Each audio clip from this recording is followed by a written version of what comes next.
एक 1.5 साल का बच्चा अपने घर से बाहर की तरफ निकलता है और सड़क पर दौड़ने लगता है। दोस्तों, लोग बाग देख रहे थे कि छोटा सा बच्चा कैसे दौड़ता हुआ जा रहा है और लगभग वो 1.5 किलोमीटर तक दौड़ता ही चला जाता है और वहां के बाद एक तालाब के पास खड़ा हो जाता है, वहां जाकर रोने लगता है और उसके बाद एक घर के अंदर पहुंच जाता है। वहां जाकर एक बूढ़ी औरत को कहने लगता है कि माँ, तेरा बेटा रविंद्र आ गया है। दोस्तों, इतने छोटे से बच्चे की ऐसी बातों को सुनकर वो माँ भी कहने लगती है कि बेटा तू किसका है और यहाँ पर कैसे आया है। उसके बाद माँ को वो राज वो बताता है जो माँ जानती थी और उसका बेटा जानता था। दोस्तों, यहाँ पर इस बच्चे के पिछले जन्म के दादाजी भी होते हैं, वो यहाँ पर आ जाते हैं, उन्हें भी वो बहुत सारे राज बताता है। उसके बाद दादाजी भावुक हो जाते हैं और पंचायत लेकर उसी गांव के अंदर पहुंच जाते हैं। वहां जाने के बाद लोगों से यही कहा जाता है, पंचायत में दादा हाथ जोड़कर खड़ा हो जाता है और कहने लगता है कि हमारे पास जितनी भी जमीन है उसमें से आधी जमीन आप लोग ले लीजिए, लेकिन हमें इस हमारे बेटे को दे दीजिए। दोस्तों, यहाँ पर जो इस बच्चे की माँ होती है वो कहने लगती है कि ये पंचायत का कौन सा नियम है, मैं अपने बेटे को भला कैसे दे सकती हूं। दोस्तों, उसके बाद यहां पर क्या होता है कभी किसी ने सोचा भी नहीं था। अगर आप लोग भी पूरे मामले को डिटेल से जानना चाहते हैं कि ये 1.5 साल का बच्चा कैसे दौड़ा और कैसे ये उस घर पर पहुंचा, आपको पूरी कहानी की जानकारी आज इस वीडियो में मिलने वाली है। लास्ट तक वीडियो को जरूर देखिएगा। दोस्तों, आगे बढ़ने से पहले हमारी वही रिक्वेस्ट कि जो हमारे चैनल के साथ नए हैं कृपया करके चैनल को फॉलो कर लें, बेल आइकन को जरूर प्रेस करें। नमस्कार, जय हिंद। आप देख रहे हैं APH न्यूज राहुल रावत के साथ। दोस्तों, आज की जो हकीकत की घटना आप लोगों को बताने जा रहा हूं, ये केलसा बॉर्डर के पास एक मानकसीडी गांव पड़ता है। यहां पर एक बघेल परिवार है और बघेल परिवार में कई सारी लड़कियां हैं और आज इनके घर में बहुत ज़्यादा खुशी आ जाती है और एक लड़के का जन्म होता है। दोस्तों, लड़के का जन्म जैसे ही होता है घर में चारों तरफ मिठाइयाँ बांटी जाती हैं, आसपास के लोगों को मिठाइयाँ खिलाई जाती हैं और उसके बाद धीरे धीरे करके 4 दिन का समय बीतता है। 4 दिन के बाद इस लड़के का जो पापा होता है वो भारतीय रेलवे में एक जगह लग जाता है, यानी कि उसको नौकरी मिल जाती है। दोस्तों, यहाँ पर अब पापा भी बहुत ज़्यादा खुश होता है, घर वाले भी बहुत ज़्यादा खुश होते हैं, कहते हैं कि ये लड़का तो बड़ा ही भाग्यशाली है। दोस्तों, अब धीरे धीरे करके समय बीतने लगता है और फिर इस लड़के का नामकरण होता है। इस लड़के का नाम लोमस रखा जाता है और लोमस अब धीरे धीरे करके बड़ा होने लगता है। बड़ा ही विचित्र बालक होता है ये, और बच्चों से थोड़ा सा बड़ा होता है, यानी कि इसका जो शरीर का साइज होता है थोड़ा सा बड़ा होता है। लगभग जैसे ही ये 5.5-6 महीने का होता है तभी ये खड़ा हो जाता है और खड़ा होकर ये पैदल चलने लगता है। 6 महीने का बच्चा पैदल चलने लगता है। कई बार तो बच्चे 1.5 साल के हो जाते, 2-2 साल के हो जाते हैं, वो भी पैदल नहीं चलते, लेकिन ये 6 महीने का बच्चा ही पैदल चलने लगता है। दोस्तों, आसपास के जो लोग बाग होते हैं वो ये पूरा वाकया देखते हैं और देखकर बड़े खुश होते हैं और कई बार सोचने के लिए मजबूर भी हो जाते हैं कि आखिरकार ये चल क्या रहा है। दोस्तों, अब यहाँ पर ये बच्चा धीरे धीरे करके आगे बढ़ने लगता है। जैसे ही 8.5-9 महीने का होता है ये बोलना स्टार्ट कर देता है और अब यहाँ पर ये अपने ज़्यादातर दरवाजे पर बैठा करता और वहीं से वो रोड की तरफ निगाहों को गड़ा कर रखा करता, क्योंकि जो इसका घर होता है वो मेन रोड पर होता है। एक दिन का वाकया होता है जब एक बुजुर्ग व्यक्ति यहाँ से निकल कर जा रहे होते हैं तो ये लड़का उस बुजुर्ग व्यक्ति के पैरों को पकड़ लेता है और कहने लगता है कि दादा, मैं आ गया हूँ, मैं आपका रविंद्र हूँ, मुझे अपने घर ले चलो। दोस्तों, जो बूढ़ा आदमी होता है वो इस बच्चे को अपने पैरों से हटाता है और कहता है कि बेटा, तू किसका बेटा है, तू अपने घर पर जा। अब यहाँ पर वो दादा उसे वहीं पर छोड़कर चले जाते हैं और जैसे ही 3 दिन का समय और बीतता है, 3 दिन के बाद जो उस दादा का बेटा होता है वो पुलिस में होता है, वो यहाँ से निकल कर जा रहा होता है। ये लड़का उस व्यक्ति के पैरों में भी लिपट जाता है और कहने लगता है कि तुम मेरे पापा हो और मुझे अपने घर ले चलो। दोस्तों, अब ये व्यक्ति भी इसे छोड़ छोड़कर इसके घर जाता है और वहाँ से अपने घर पहुँच जाता है। घर जाने के बाद वो अपने पिताजी से बातें करने लगता है, कहने लगता है कि पिताजी, मैंने आज एक विचित्र घटना मेरे साथ में घटी है। एक छोटा सा बच्चा जो 1 साल का होगा मेरे पैरों में लिपट गया और मुझसे कहने लगा कि पापा मुझे घर ले चलो। दोस्तों, दादा भी बताने लगते हैं कि 3 दिन पहले का वाकया है जब मेरे साथ भी ऐसा ही हुआ था। दादा और यहाँ पर जो बेटा है, दोनों के दोनों आपस में ऐसी बातें करने लगते हैं और सोचने लग जाते हैं कि पता नहीं ये क्या ही मामला होगा। दोस्तों, कुछ और समय बीतता है। लगभग ये लड़का 1.5 साल का हो जाता है। जब ये 1.5 साल का होता है तो यहाँ पर ये अलग अलग तरीके की बातें करने लगता है। अपनी माँ से कहता है कि तुम मेरी माँ हुई नहीं, तुम तो गंदे लोग हो। अपनी बहनों को भी अपने पास नहीं बैठने देता।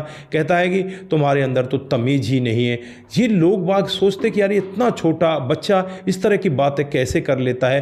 और यहाँ पर वो अपने पापा को कहता है कि तुम मेरे पापा हुई नहीं, मेरे पापा तो पुलिस में लगे हुए हैं, मेरे पापा तो पुलिस वाले हैं। दोस्तों, अब यहाँ पर जो माता पिता हैं बहुत ज़्यादा दुखी होते हैं और फिर इसे कई बार डॉक्टरों को भी दिखाते हैं, बाबाओं को भी दिखाते हैं, लेकिन वो सभी यही कहते हैं कि शायद इसको कुछ पिछले जन्म की बातें याद आ रही हैं। और फिर एक दिन ये लोमस अपने घर से भाग जाता है। दोस्तों, 1.5 साल का बच्चा, आप यकीन नहीं कर पाओगे, बहुत ही तेजी के साथ घर से भागता है और भागते हुए उसी गांव में पहुंच जाता है जो इसका खुद का गांव होता है, यानी कि पिछले जन्म में जो इसका गांव था।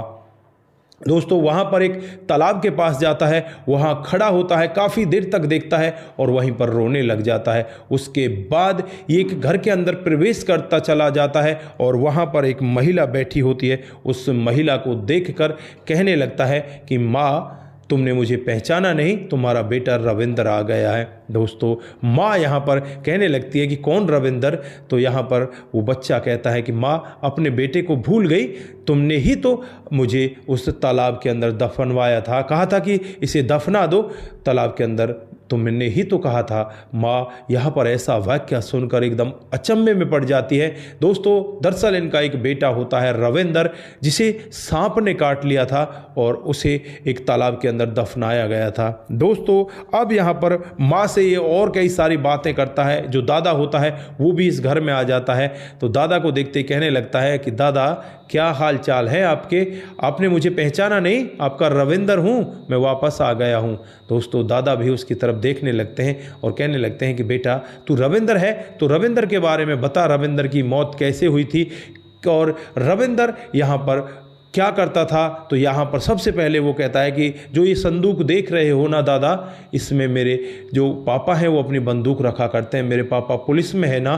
दोस्तों, 1.5 साल के बच्चे की ऐसी बातों को सुनकर वो भी एक बार के लिए भावुक हो जाते हैं और इस बच्चे को गले से लगा लेते हैं, कहने लगते हैं कि वाकई में ही तू हमारा बेटा रविंद्र है। दोस्तों, उसके बाद पिता भी आ जाते हैं। पिता को भी ये कई सारी ऐसी बातों को बताता है जिससे पिता भी यहाँ पर ये मानने के लिए तैयार हो जाते हैं कि वाकई में ही ये मेरा बेटा रविंद्र ही है। दोस्तों, अब यहाँ पर जो दादा है इस बेटे को लेता है और लेके कहता है कि बेटा तू अपने घर जा, हम 2 दिन के बाद तुम्हें लेने के लिए वापस आएंगे। फिर यहाँ पर जो इसके पिता होते हैं पुलिस में, वो इस बेटे को गोद में लेते हैं और वहाँ पर छोड़कर आ जाते हैं जहाँ पर इसका घर होता है। दोस्तों, उस घर में जाने के बाद भी ये फिर कर घूम कर देखता रहता है, कहता है कि पापा मुझे ले चलो, मुझे इस घर में नहीं रहना।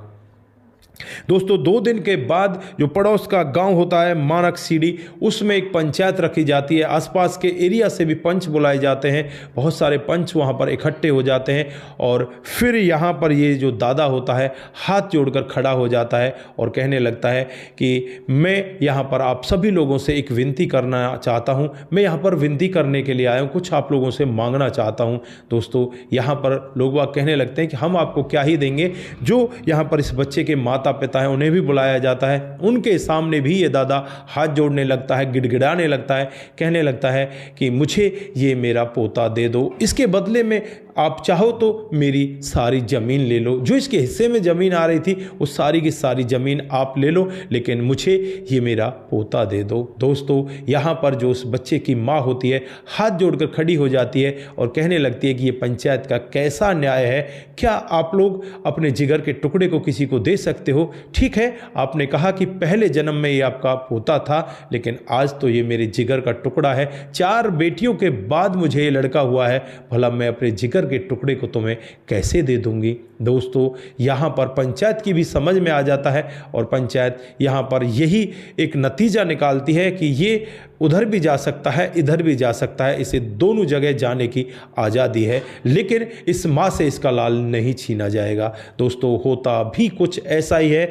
जो लड़का होता है उससे जब और सारी बातें पूछी जाती हैं कि तू बेटा बता, तेरे मृत्यु का कारण क्या था, तेरी मृत्यु कैसे हुई थी, तो वो बच्चा बताने लगता है कि मुझे घर के आंगन में ही सांप ने काट लिया था। सांप के काटने के बाद मैं बेहोश हो जाता हूँ और आप लोग यहाँ पर कई जगह से दवा वगैरह भी दिलाते हैं, लेकिन यहाँ पर कोई दवा काम नहीं करती। उसके बाद तुम लोग यही निर्णय लेते हैं कि क्यों ना अब इसको दफना दिया जाए। एक तालाब के अंदर फिर गड्ढा खोदा जाता है और वहाँ पर मुझे दफना दिया जाता है।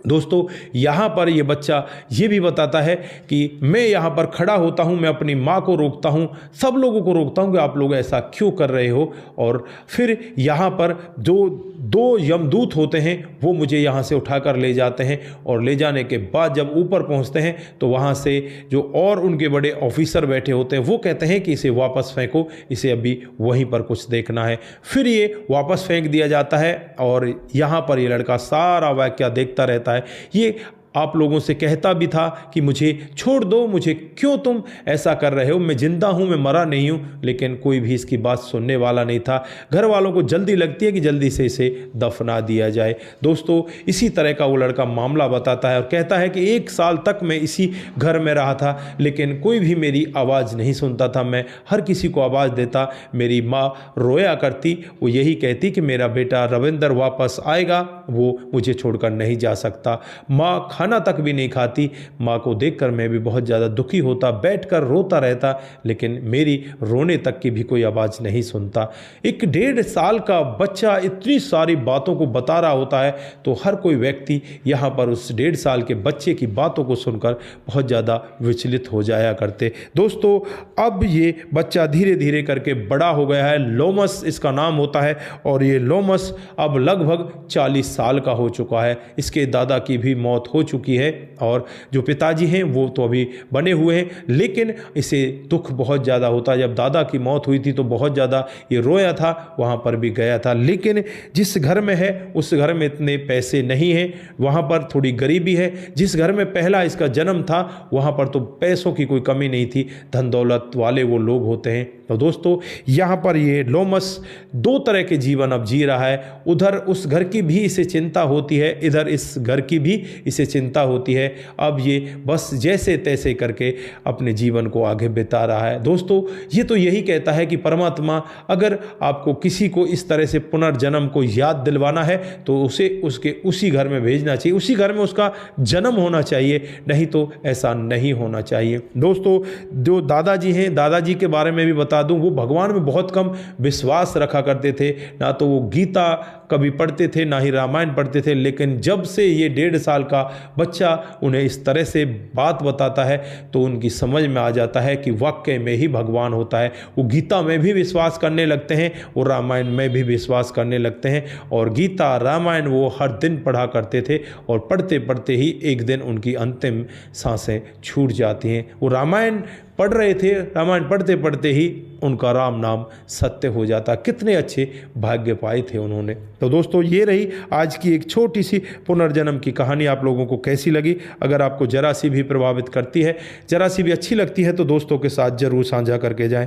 दोस्तों, जिन साथियों ने हमारे पिछले वीडियोज़ पर कमेंट किए थे उनका नाम हम यहाँ पर बारी बारी से लेने वाले हैं। दोस्तों, जो सबसे पहला कमेंट आता है वो कमेंट आता है रघु रावत का। वो लिखते हैं कि आपकी कहानी बहुत ही अच्छी होती है, बहुत बहुत धन्यवाद। उसके बाद जो कमेंट आता है, वो कमेंट आता है मुनमुन श्रीवास्तव का। वो लिखते हैं कि आपकी कहानी बहुत बेहतर होती है, बहुत बहुत धन्यवाद। दिनेश कृष्णा दास जी, आपकी हर एक स्टोरी बहुत अच्छी होती है, बहुत बहुत धन्यवाद।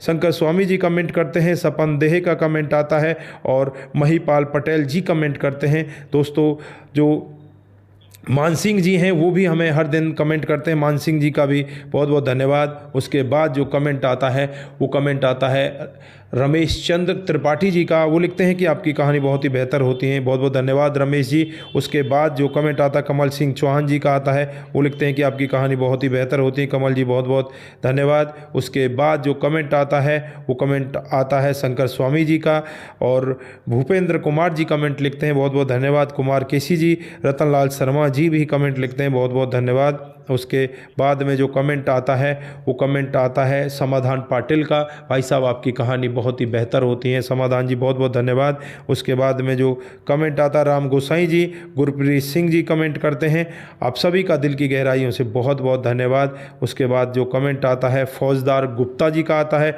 उसके बाद मुज्जर कुमार जी कमेंट करते हैं, सपन देहे का कमेंट आता है, सूरज DEO का भी कमेंट आता है और उसके बाद में प्रेमपाल जी का कमेंट आता है, बिमला ग्रीस जी भी कमेंट करती हैं। आप सभी का दिल की गहराइयों से बहुत बहुत धन्यवाद। आप लोग इसी तरह से हमारे साथ बने रहें, सतर्क रहें, सावधान रहें, रिश्तों की अहमियत को जरूर समझें। नमस्कार, जय हिंद, जय भारत।